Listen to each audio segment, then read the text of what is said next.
Hello दोस्तों, आप सभी का फिर से स्वागत है पाई क्लासेज यूट्यूब चैनल में। दोस्तों, इस वीडियो में हम बात करेंगे ITI polytechnic and paramedical entrance exam से संबंधित साइंस का 25 अति महत्वपूर्ण ऑब्जेक्टिव प्रश्न, जो आपके एग्जामिनेशन के लिए काफ़ी ही इंपॉर्टेंट प्रश्न है। यदि आप इस एग्जाम से रिलेटेड तैयारी कर रहे हैं तो इस वीडियो को शुरू से अंत तक जरूर देखें। तो चलिए दोस्तों, वीडियो को जल्दी से लाइक कर दिए, उसके बाद हम वीडियो शुरू करते हैं। देखिए, पहला प्रश्न आपका है, बहुत ही इंपॉर्टेंट प्रश्न है और एग्जाम में यह प्रश्न पूछा हुआ है। कह रहा कि अम्ल वर्षा किस गैस के वायु में रहने के कारण होता है। ऑप्शन ए में SO2, बी में NO2 और सी में दोनों। तो अम्लीय वर्षा जब होगा जब वायु में SO2 और NO2 की मात्रा रहेगी, तब वह अम्लीय वर्षा होगी। इसका सही आंसर आपका होगा ऑप्शन सी। और आपको पूछेगा कि अम्लीय वर्षा का pH मान कितना होता है, तो अम्लीय वर्षा का pH मान 5.5 होता है। ये भी आप याद रखिएगा, आपको सेट प्रेस्टिक में हमेशा मिलते रहेंगे। चलिए नेक्स्ट देखते हैं। अगला प्रश्न आपका है कि शुष्क बर्फ ठोस होता है किसका। ऑप्शन ए में कार्बन डाइऑक्साइड का, बी में कार्बन मोनोऑक्साइड का, सी में कार्बन का। तो शुष्क बर्फ जो आपका है वह कार्बन डाइऑक्साइड का होता है ठोस, यानी कि CO2 का हम शुष्क बर्फ के नाम से भी जानते हैं। ये भी बहुत इंपॉर्टेंट प्रश्न है, इसे भी याद रखिएगा। अगला आपका है कि कृत्रिम वर्षा के लिए प्रयोग में लाया जाता है। तो कृत्रिम तरह से वर्षा कराने के लिए आपको सिल्वर ब्रोमाइड को प्रयोग किया जाता है, यानी कि इसका सही आंसर जो आपका होगा ऑप्शन बी। कृत्रिम तरह से, प्राकृतिक नहीं, यानी कि कृत्रिम तरह से आप वर्षा कराना चाहते हैं तो सिल्वर ब्रोमाइड की आपको प्रयोग में लाया जाएगा। चलिए नेक्स्ट अगला देखिए आपका है। अगला कि स्थिर जल में पत्थर गिराने पर उत्पन्न तरंगे होंगे। तो कोई शांत जल है, स्थिर जल है, उसमें आप पत्थर एक फेंकिए तो उसमें जो आपका उत्पन्न जो तरंगे होंगे वो आपका कौन से तरंग होंगे। तो उसमें जो आपका उत्पन्न तरंग होंगे वो आपका अनुप्रस्थ प्रगामी तरंग होंगे। इसका सही आंसर आपका ऑप्शन ए होगा। चलिए आगे देखते हैं। अगला प्रश्न आपका कि विस्पंदन की उत्पत्ति ध्वनि तरंगों में होती है। यह भी बहुत अच्छा प्रश्न है, इंपॉर्टेंट प्रश्न। ये भी देखिए, आपको सेट प्रेस्टिक में सारा प्रश्न आपको मिलते रहेंगे। करा कि विस्पंदन की उत्पत्ति ध्वनि तरंगों में होती है। ऑप्शन ए में परिवर्तन के कारण, बी में अपवर्तन के कारण, सी में अनुनाद के कारण, डी में व्यक्तिकरण के कारण। तो इसका जो सही आंसर आपका होगा ऑप्शन डी, यानी कि व्यक्तिकरण के कारण ही विस्पंदन उत्पत्ति तरंगे जो होती है वह उत्पन्न होती है। तो आप याद रखिएगा कि जो व्यक्तिकरण के कारण जो आपका होता है वह विस्पंदन। देखिए अगला प्रश्न आपका बहुत इंपॉर्टेंट, ये भी प्रश्न है। कह रहा कि विस्पंदन की उत्पत्ति ध्वनि तरंगों में होती है। तो ध्वनि तरंगों में किसके कारण होती है। तो ध्वनि तरंगों में जो होती है विस्पंदन की उत्पत्ति वह व्यक्तिकरण के कारण होती है। तो ये भी याद रखिएगा कि विस्पंदन की उत्पत्ति ध्वनि तरंगों में व्यक्तिकरण के कारण होती है, यानी कि इसका ऑप्शन डी मेरा सही है। चलिए अगला प्रश्न देखिए आपका है कि सिग्नल आवृत्ति, उसी को श्रव्य तरंग भी बोलते हैं। तो सिग्नल आवृत्ति के वाहक तरंग का अध्यारोपण की प्रक्रिया को कहा जाता है। ऑप्शन ए में संचरण, बी में अभिग्रहण, सी में मंडूला और डी में आपका है संकुचन। तो इसका जो सही आंसर आपका होगा ऑप्शन सी, यानी कि मंडूलान कहा जाता है। आप याद रखिएगा, यह भी बहुत इंपॉर्टेंट प्रश्न है। समझिएगा कि श्रव्य, ये देखिए सिग्नल हटा करके यहाँ से आपको पूछ भी सकता है श्रव्य तरंग, क्योंकि आप सेट प्रेस्टिक कीजिएगा तो उसमें सिग्नल नहीं, आपको श्रव्य तरंग भी मिल सकता है कि श्रव्य तरंग की वाहक तरंग का अध्यारोपण की प्रक्रिया को कहते हैं तो मंडूलान कहते हैं। चलिए आगे देखते हैं। अगला प्रश्न आपका कि अनुदैर्ध्य तरंग संभव है सिर्फ किसमें संभव। ऑप्शन ए में ठोस में, तरल यानी कि द्रव में, सी में गैस में, डी में सभी में। तो इसका सही आंसर आपका होगा ऑप्शन यानी कि ठोस में। तो हम कह सकते हैं कि अनुदैर्ध्य तरंग जो आपका है सिर्फ और सिर्फ ठोस में ही संभव है।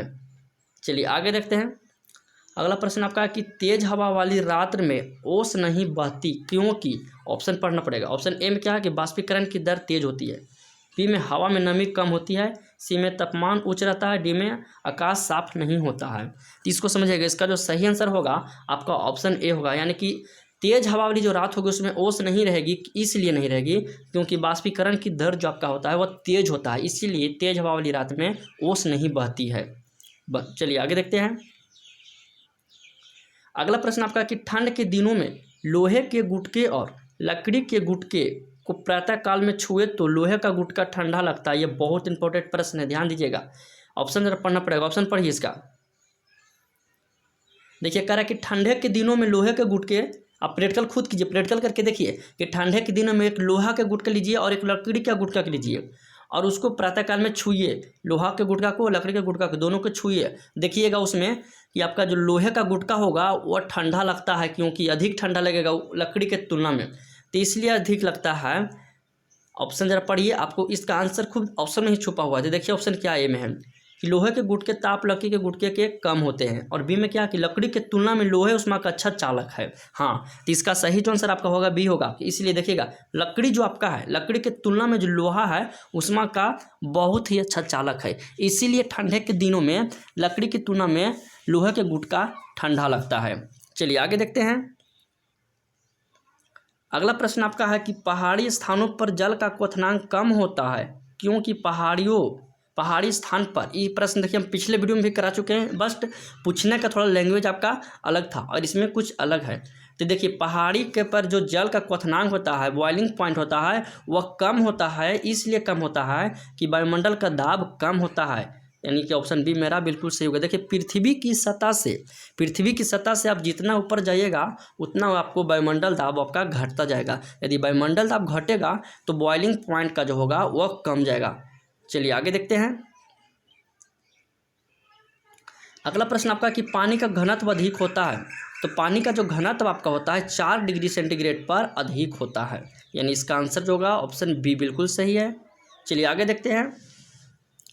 अगला प्रश्न आपका है कि निम्नलिखित में किसकी विशिष्ट ऊष्मा अधिक होती है। ऑप्शन ए में तांबा, बी में लोहा, सी में एल्युमिनियम और डी में पानी। तो सबसे अधिक विशिष्ट ऊष्मा जो आपका होता है वह पानी का होता है, यानी कि ऑप्शन डी मेरा बिल्कुल सही है। चलिए नेक्स्ट देखते हैं अगला। और पानी का होता है तो कितना होता है, तो 4200 होता है, 4200 जूल CGSI में होता है। चलिए देखिए 13 नंबर आपका क्वेश्चन है कि निम्न ताप मापने के लिए सबसे उपयुक्त गैस, यानी कि कम टेम्परेचर मापने के लिए कौन सा गैस को प्रयुक्त किया जाता है। ऑप्शन ए में हाइड्रोजन, बी में हीलियम, सी में नाइट्रोजन और डी में ऑक्सीजन। तो इसका सही आंसर आपका होगा बी, यानी कि हीलियम। हीलियम जो आपको निम्न ताप यानी कि कम टेम्परेचर नापने वाले जो आपका होगा उपकरण, उसमें आपका हीलियम गैस का प्रयोग किया जाता है। ऑप्शन बी यानी कि मेरा बिल्कुल सही जवाब है। चलिए आगे देख लेते हैं। अगला प्रश्न आपका है कि चालक के अंदर इलेक्ट्रॉन की गति होती है समरूप या त्वरित या फिर तो अपसरित या डी में कोई नहीं। तो चालक के अंदर जो इलेक्ट्रॉन की गति होती है वो आपका अपसरित होती है, यानी ऑप्शन बी मेरा बिल्कुल सही है। चलिए आगे देखिए। अगला प्रश्न आपका है कि एक कार बैटरी में प्रयुक्त विद्युत अपघटन होता है। हाँ, ये बहुत इंपॉर्टेंट प्रश्न है, इसे भी समझिएगा कि कार का जो बैटरी होता है उसमें विद्युत अपघटन के रूप में किसका प्रयोग करते हैं। तो ऑप्शन ए में क्या आपका है कि हाइड्रोक्लोरिक अम्ल, बी में सल्फ्यूरिक अम्ल, सी में नाइट्रिक अम्ल और डी में सभी। तो इसका सही आंसर आपका होगा सल्फ्यूरिक अम्ल, यानी कि H2SO4 को हम लोग विद्युत अपघटय के रूप में प्रयोग करते हैं। कार वगैरह की जो बैटरी होती है उसमें विद्युत अपघटय के रूप में सल्फ्यूरिक अम्ल का प्रयोग किया जाता है। चलिए अगला देखिए प्रश्न आगे आपका है लेक्लांसे सेल में विधुर्वक, यहाँ पर देखिए थोड़ा टाइपिंग हो गया, विधुर्वक के लिए प्रयुक्त होता है। ऑप्शन ए में पारा, बी में जस्ता, सी में अमोनियम क्लोराइड, डी में मैग्नीज क्लोराइड। इसका जो सही आंसर आपका होगा ऑप्शन डी, यानी कि मैग्नीज क्लोराइड को हम लोग लेक्लांसो सेल में विधुर्व के रूप में प्रयोग करते हैं। चलिए नेक्स्ट देखिए। अगला प्रश्न आपका है कि एक ट्रांसफार्मर कार्य करता है। ऑप्शन पढ़िए कि इसके पर ऑप्शन में ऊर्जा बदलने का, बी में आवेश बदलने का, सी में वोल्टता बदलने का, डी में विद्युत वाहक बल बदलने का। तो इसका सही जो आंसर आपका होगा ऑप्शन सी होगा, यानी कि वोल्टता बदलने का काम करता है आपका ट्रांसफार्मर। चलिए आगे देखते हैं। अगला प्रश्न आपका है कि वायु में नमी बढ़ने पर प्रतिरोध क्या होगा, बढ़ेगा, घटेगा या फिर तो अपरिवर्तित रहेगा। तो वायु में प्रतिरोध बढ़ने पर आपका, वायु में नमी बढ़ने पर जो आपका प्रतिरोध होगा वह भी आपका बढ़ जाएगा। चलिए आगे देखते हैं। अगला प्रश्न आपका है कि अर्धचालक को प्रतिरोध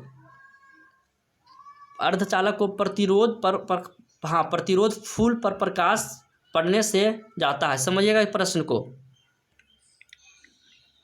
समझिएगा। कह रहा है कि अर्धचालक का जो प्रतिरोध फूल पर है उस पर प्रकाश पड़ेगा तो क्या होगा, बढ़ेगा, घटेगा या फिर तो दोनों होगा, बढ़ घट कभी होगा।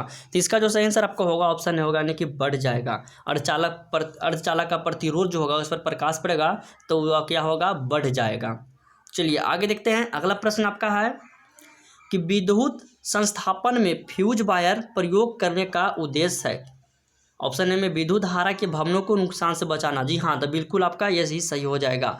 विद्युत हम लोग फ्यूज को किस लिए प्रयोग करते हैं कि उच्च धारा से भवनों को नुकसान से बचाना और शॉर्ट सर्किट से में भी बचाता है विद्युत फ्यूज। तो इसका सही आंसर आपका ऑप्शन ए होगा। चलिए आगे देखिएगा, अगला आपका है कि एक अश्व शक्ति बराबर होता है, तो एक अश्व शक्ति बराबर आपका होता है 746 वाट होता है, यानी कि ऑप्शन इसका मेरा ए बिल्कुल सही है। चलिए नेक्स्ट आगे देखिए, अगला प्रश्न आपका कि निम्न में कौन सा प्रारंभिक ऊर्जा का स्रोत है? ऑप्शन ए में बात, बी में सौर ऊर्जा, सी में तरंग, डी में पेट्रोलियम। तो प्रारंभिक ऊर्जा का स्रोत आपका पेट्रोलियम है, यानी कि ऑप्शन डी मेरा बिल्कुल सही है। चलिए आगे देखते हैं, अगला प्रश्न आपका है कि गतिज ऊर्जा का सूत्र होता है, बहुत इंपॉर्टेंट है, यदि आप सूत्र याद रखते हैं तो न्यूमेरिकल बनाने में आपको काम आएंगे। तो गतिज ऊर्जा का सूत्र mv², बी में mgh, सी में 1/2 mv², डी में नोट। तो गतिज ऊर्जा का सूत्र आपका होता है 1/2 mv²। तो देखिए, तो ऑप्शन आपका सी में है 1/2 mv²। तो इसका सही आंसर आपको होगा ऑप्शन सी 1/2 mv²। चलिए आगे देखते हैं, अगला प्रश्न आपका है कि टेलीफोन लाइन में कौन सी ऊर्जा गमन करती है? ऑप्शन ए में ध्वनि ऊर्जा, बी में रेडियो ऊर्जा, सी में मैकेनिकल ऊर्जा, डी में इलेक्ट्रिकल ऊर्जा। तो टेलीफोन की जो लाइन है उसमें आपका इलेक्ट्रिकल ऊर्जा गमन करती है। याद रखिएगा कि टेलीफोन लाइन में कैसी ऊर्जा, तो इलेक्ट्रिकल ऊर्जा गमन करती है। चलिए अगला देखिए, प्रश्न आपका है कि विद्युत मोटर में विद्युत ऊर्जा किस ऊर्जा में रूपांतरित होती है? ऑप्शन ए में गतिज ऊर्जा, बी में यांत्रिक ऊर्जा, सी में स्थिर ऊर्जा, डी में कोई नहीं। तो विद्युत मोटर जो आपका है, आपका इलेक्ट्रिक ऊर्जा को, विद्युत ऊर्जा को यांत्रिकी ऊर्जा में बदलता है। तो इसका सही आंसर आपका बी होगा।